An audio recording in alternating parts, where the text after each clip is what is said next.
Hi, my name's Simon, and this is my channel, SCL, where we build stuff, mend stuff, do stuff. You know, stuff.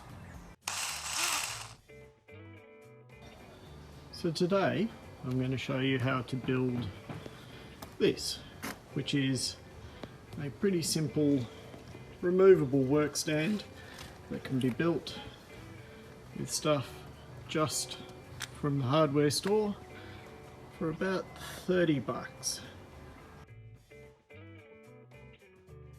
This will be more of a retrospective because, as you can see, I've built it.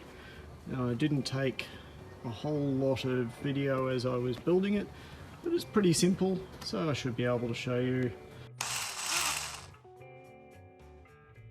As you can see from my drawing, your plans can be pretty rough, but all the major components are marked with the overall dimensions, so I could go out and measure up where I was building to make sure it would be positioned as I wanted.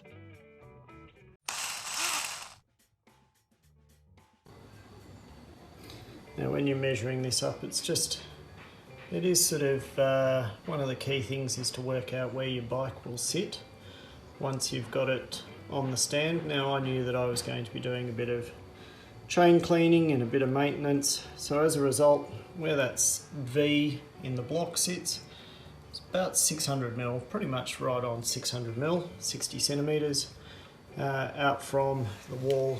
As you can see, the tape measure doesn't go all the way to the end of that pipe because the pipe obviously screws into the flange a bit. So I wanted it to sit that far out so that if any oil dropped down, it'd drop into the river pebbles that we've got there, not into the garden or onto my driveway. The pipe I used, and it worked really well for my measurements, it's just a 20mm by 400 galvanised pipe, available at all your good local hardware stores. And again, that's the flange at the other end, a 20mm flange for the galvanised pipe.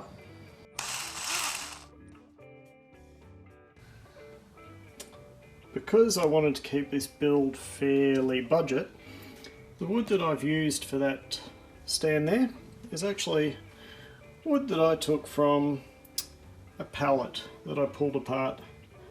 As you can see, they're the divider blocks, and these are a couple of the leftover runners that I had, and I pulled it apart. For the wooden arms on the stand, I used the wood from the pallet, cut to 275mm. That allowed for that indent to sit about 200mm in line with the 400 pipe, so it sat out about 600mm. Now, that block between the two arms is just from that pallet divider, cut down to 100mm, 10 centimeters, to give the space I needed between those arms. Now, as you can see with those screws that are there, I used long 75mm screws to go in from the flange into the wood, because I knew it'd be holding a fair bit of weight, and the shorter 50mm screws are the ones that I used in at either side in order to keep the arms on the block.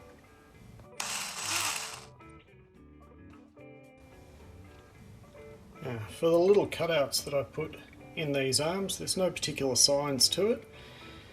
I just measured 80mm between those 2 points as the high points, and then it was, I think, 30mm down, yep, and just marked that up and cut that out accordingly on both sides.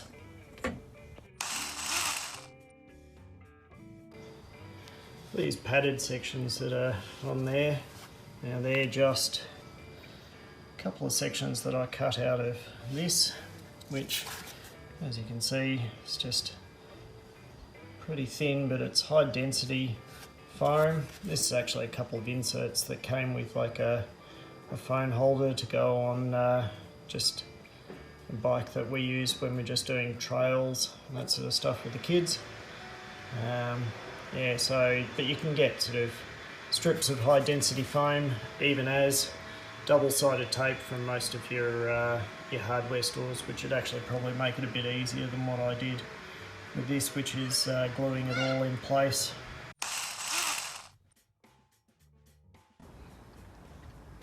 Now that we've gone through all the elements of building the stand, it's now time to attach it to the fence. Now this is another flange that has just been bolted to the upright of the fence here, and I've used 4 of the 75mm screws because there's going to be all the weight resting on that flange there.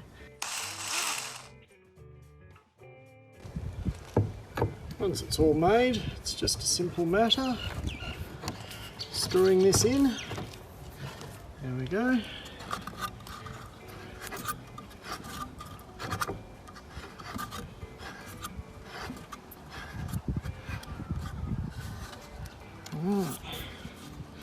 Well, a bit hard to do one-handed. I'll have to put the phone down for a second and get that into position. Yeah, just wasn't able to grab that one-handed and screw it in, but there you go, ready to mount your bike. Now, as you can see, I've built it the way I have because it allows you to sit the bike on the cross member as it is here, or you can also sit the bike on the seat post or on the base of the seat, which makes it a bit more of a easy height when you're working on the controls, obviously around your handles, grips, all that sort of stuff, working on the front shocks, all of those sorts of things. But I do find it easier to work on the pedals and the chain, obviously if I have it sitting the other way around, when it's on the cross member. That's it. Thank you for watching. If you liked the video, please click on the like icon, or if you have any questions or comments, please feel free to add them below. Cheers and see you later.